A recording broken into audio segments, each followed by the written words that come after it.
2026 football বিশ্বকাপ নিয়ে কথার লড়াইয়ে জড়িয়ে পড়েছেন যুক্তরাষ্ট্রের প্রেসিডেন্ট ডোনাল্ড ট্রাম্প ও ফিফা। গত সপ্তাহে ট্রাম্পের দেয়া বক্তব্যের পাল্টা জবাব দিয়েছে ফিফা।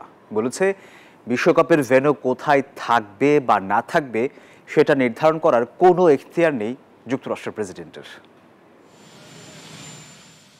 যুক্তরাষ্ট্রের প্রেসিডেন্ট ডোনাল্ড ট্রাম্প, যিনি সবসময় আলোচনা সমালোচনার মধ্যেই থাকতে পছন্দ করেন, এবার বিশ্বকাপের ভেন্যু নিয়ে তর্কে জড়িয়েছেন খোদ ফিফার সাথেই।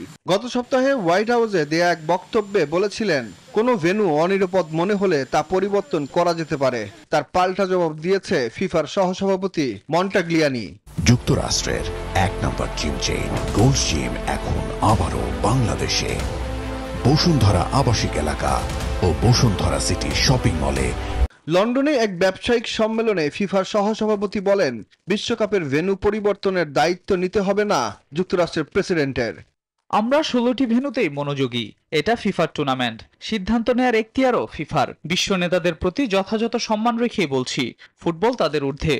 তিনি আরো বলেন, ফিফার নির্ধারিত বিষয়গুলি ফিফার সিদ্ধান্তের উপরই ছেড়ে দেওয়া উচিত বিশ্ব নেতাদের। প্রতিবার যদি কোনো রাজনীতিক, সেটা প্রেসিডেন্ট হোক, সিনেটর হোক কিংবা কংগ্রেসম্যান, নিজেরাই সিদ্ধান্ত নিয়ে ফেলে, তাহলে ফিফার কাজ কি? পরিবেশ পরিস্থিতি বুঝে ফুটবলের যাবতীয় সিদ্ধান্ত ফিফাই নিবে।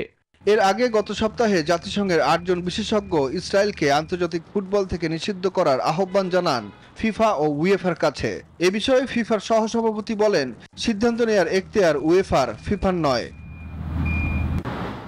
আগামী সপ্তাহে জুরিখে ফিফা কাউন্সিলের বৈঠকেও এ বিষয়ে কোনো আলোচনা হবে না। আগামী 5 ডিসেম্বর স্থানীয় সময় দুপুর 2টায় বিশ্বকাপের গ্রুপ পর্বের ড্র অনুষ্ঠিত হবে যুক্তরাষ্ট্রের ওয়াশিংটন ডিসিতে। সুখন সরকার, নিউজ 24।